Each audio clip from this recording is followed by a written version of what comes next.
বৈশাখের দ্বীপ্রহর, খর রোদে পুড়ে যাচ্ছে পথঘাট।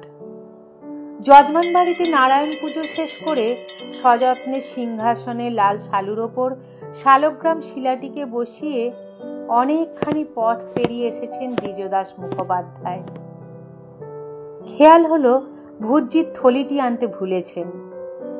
চাল, ডাল, পোয়াটাক সর্ষের তেল আর লবণের সঙ্গে কিছু আনাজপাতিও ছিল ওতে।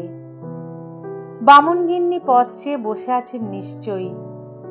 ছেলেপুলেরা অনেক দিন বাদে দুটো গরম ভাত পাবে পাতে। ইদানিং তো গায়ে ঘরে পুজো আচ্চা একরকম উঠেই গেছে। লোকের নিজের পেটেই ভাত জোটে না সমচ্ছর। অসহায় চোখে নামাবলির খোঁট চাপা দেওয়া শালগ্রামের দিকে তাকালেন তিনি। ত্রাহি মধুসূদন। রোদ থেকে বাঁচাতে গায়ের নামাবলি খুলে অধিকাংশটাই চাপা দিয়েছেন চক্রচিহ্নিত বর্তুলাকার শিলাখণ্ডটির ওপরে। খালি পা পুড়ে যাচ্ছে পথের উত্তাপে। এ অবস্থায় আবার ফিরে যাওয়া অসম্ভব। বয়সের ভারে কিছুটা অসমর্থ হয়ে পড়েছে শরীর।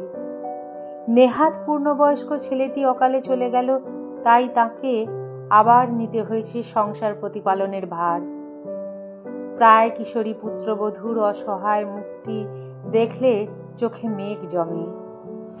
ছোট ছোট দুটি নাতি নাতনি, এ কি অবিচার প্রভু তোমার! একটা গাছের ছায়ায় একটু থমকে দাঁড়ালেন দ্বিজদাস। কি জবাব দেবেন অপেক্ষায় থাকা চোখগুলিকে? নির্লোভ সচ্চরিত্র ব্রাহ্মণ তিনি। ইষ্টদেবকে স্মরণ না করে দিন শুরু করেন না। আজ এ কি ভ্রান্তিতে ফেললে হে জগন্নাথ! যতদূর চোখ যায় ধুধু প্রান্তর, চোখ ঝলসে দিচ্ছে বৈশাখী রোদ। জনমানব শূন্য পথে একটা মানুষও নেই যার কাছে একটু সাহায্য পাওয়া যায়। দু চোখ দিয়ে জল গড়িয়ে পড়ল দ্বিজদাসের। ভিজছে নামাবলির ঘোমটায় থাকা শালগ্রাম। এ কি করলাম প্রভু! কেমন করে ভুলে গেলাম ভুজ্জি আনতে। আজ যে ওইটুকুই সকলের মুখের গ্রাস। বাচ্চাগুলো যে না খেয়ে থাকবে আজ। ওদের কান্না যে আমার সহ্য হয় না। বামুন ঠাকুর! কেউ যেন ডাকছে না। নিশ্চয় শোনার ভুল হবে। এক হাতে চোখ মুছে ঘুরে তাকালেন দ্বিজদাস।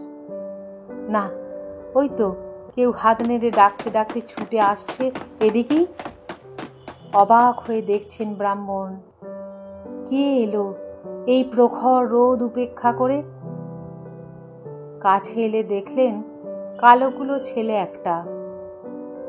থলেতে বয়ে এনেছে যাবতীয় ভুজ্জি, ওপরে আবার কলাও এক কাঁদি।